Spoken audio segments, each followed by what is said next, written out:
It started off as just another ordinary afternoon. The kind where you're juggling too many things, work emails, laundry, dishes stacked in the sink, and then, just when you think the day can't get more chaotic, water starts dripping from your ceiling. At first, I thought it was just a small leak, nothing too serious. But within minutes, it was clear something was wrong. I grabbed a towel, tried to stop the mess from spreading, and called the only person I could, my landlord. Now, before I go any further, let me just say this: I've lived in this apartment for over a year. The landlord? A nice enough guy. Mid-40s, always polite, usually quick to respond when something breaks. We'd never had any conversations that went beyond rent or repairs. But that day, something shifted. He showed up around 5 p.m., toolbox in hand, wearing a plain gray t-shirt and jeans, and a look of concern on his face. "Let's see what's going on," he said, walking in like he'd done it 100 times before. I stood back and watched him work, noticing for the first time how comfortable he seemed in my space. Too comfortable, maybe. But I brushed it off. After all, it was just a leak. The repair took longer than expected. The leak was more serious, something with the pipes inside the ceiling. Hours passed. We ended up ordering food because it was already late, and neither of us had eaten. I remember laughing at something he said about how this apartment was a never-ending project. It was innocent. Or at least it felt like it at the time. But then the power flickered.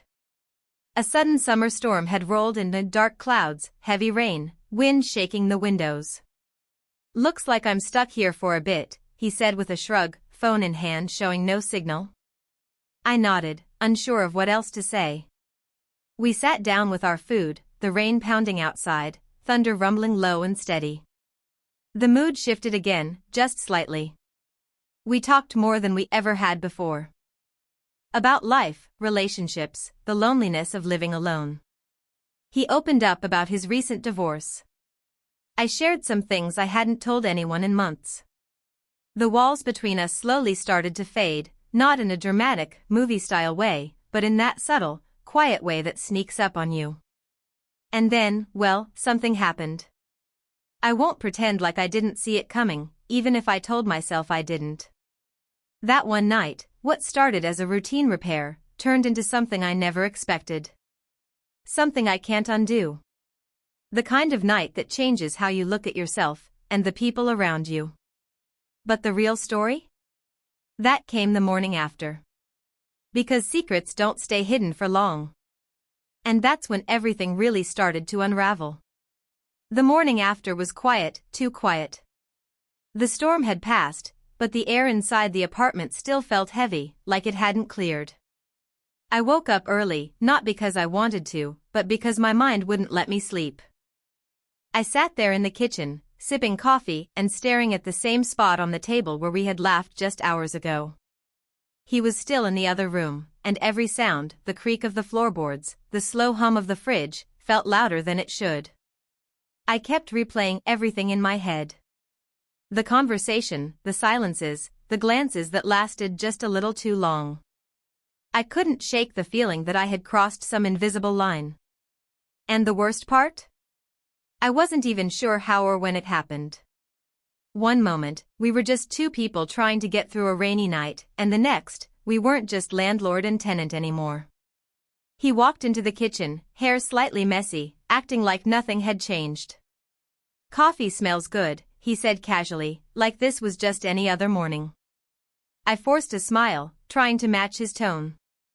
But inside, I was unraveling. I didn't know what this meant.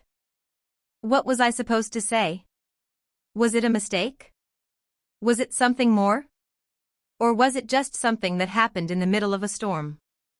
As he sat down across from me, his phone buzzed. He picked it up and immediately went quiet. His eyes narrowed, and his whole expression shifted. "I've got to head out," he said quickly, standing up. No explanation, no goodbye.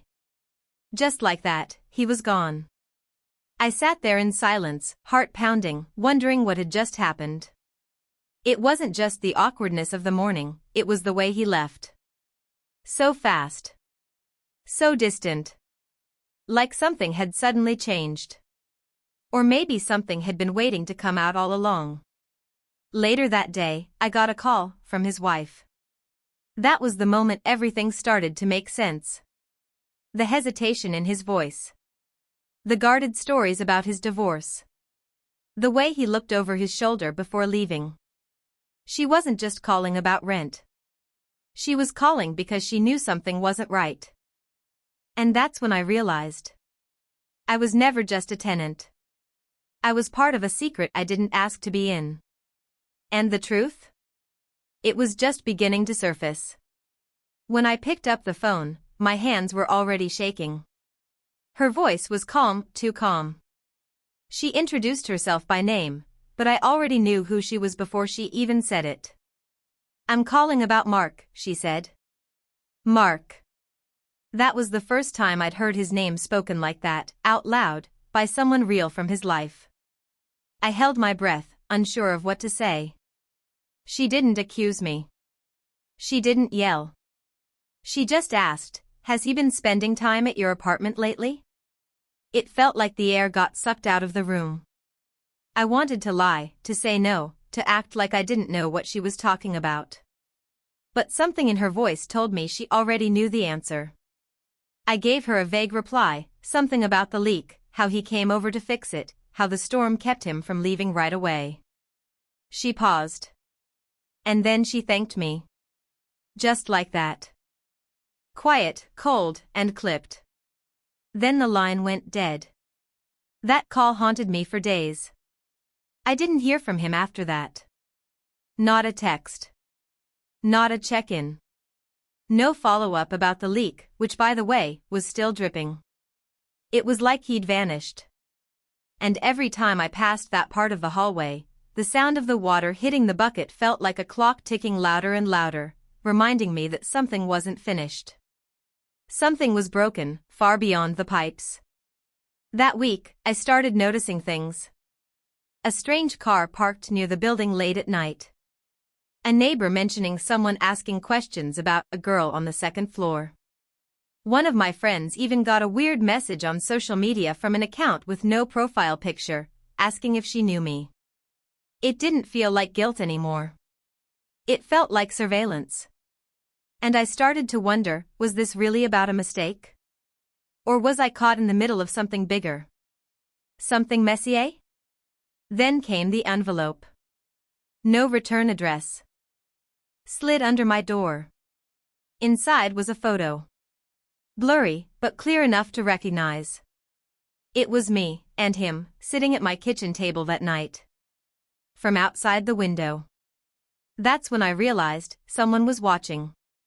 And this was no longer just a story about infidelity. It was a story I might not be able to walk away from. The photo shook me in a way I didn't expect. It wasn't just the image, it was the realization that someone had been close enough to see us, to capture that exact moment.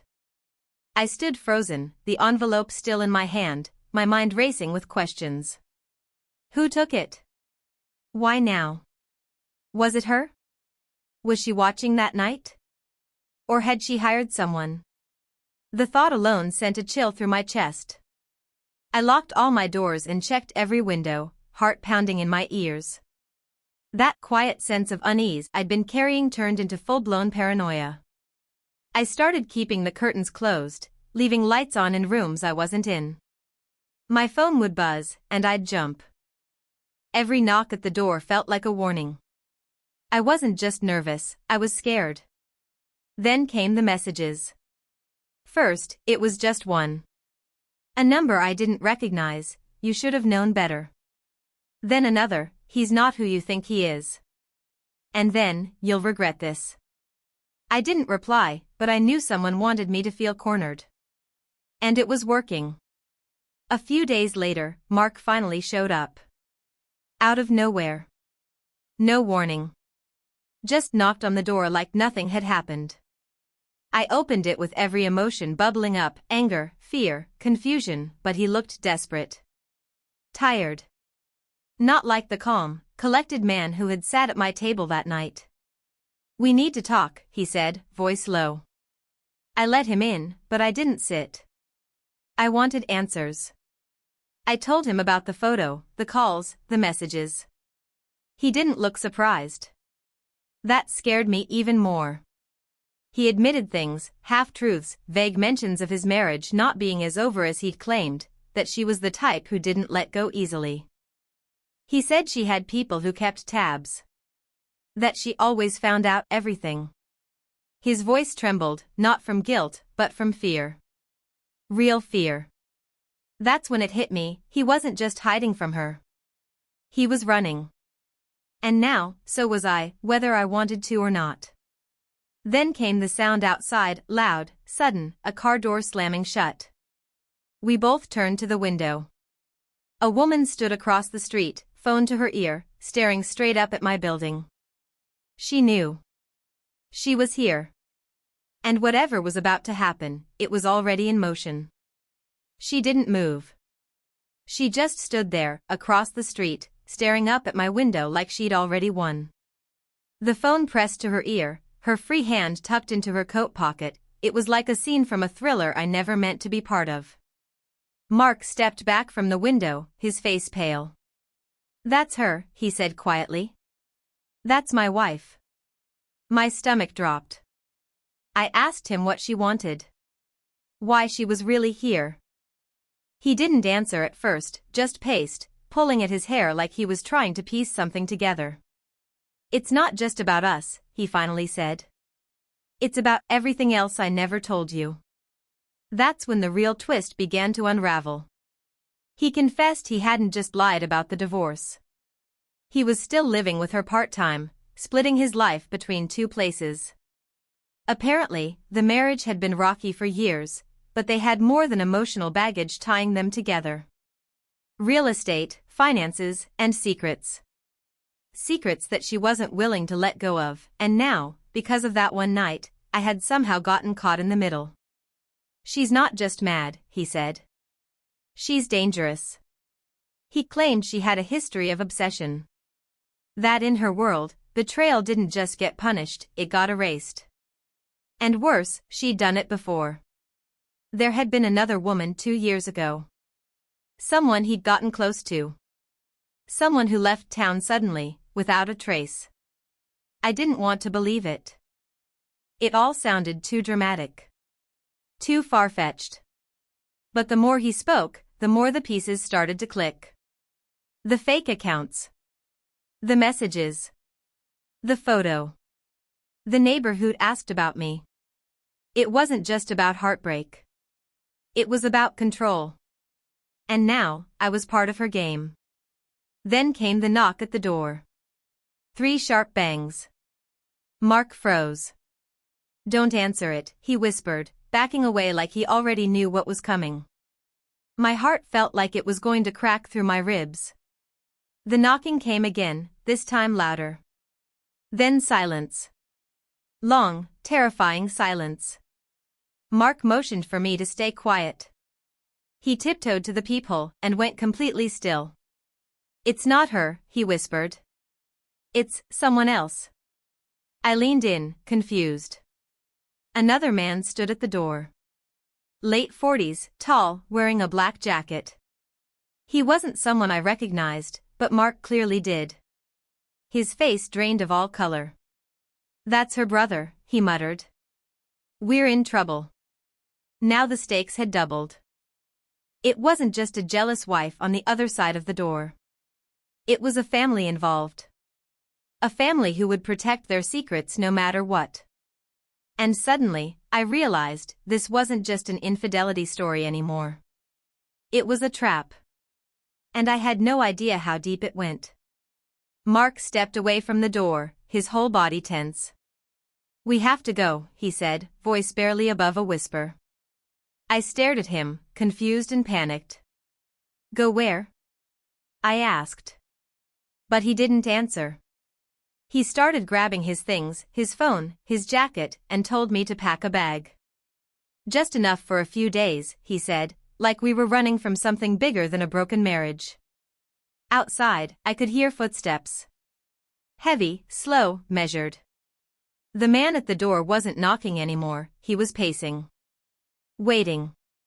Like he knew we were trapped inside. I stood frozen in the middle of my living room, unable to move. This was my home. My space. And now, it didn't feel like mine anymore. Everything about that night, the storm, the dinner, the laughter, had vanished.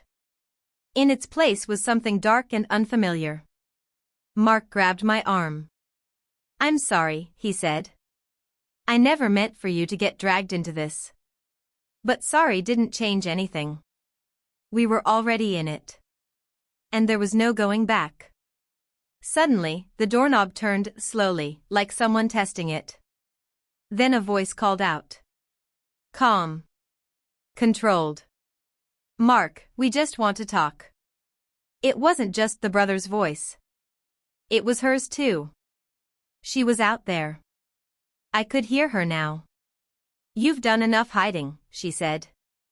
"Open the door." Mark looked at me, eyes full of fear. "They won't leave unless we talk." So he opened the door. But what happened next, none of us expected. She didn't yell. She didn't cry. She walked in calmly, her brother behind her. She looked around the apartment like she'd already memorized it from the photos. Then she turned to me. "I'm not here to hurt you," she said.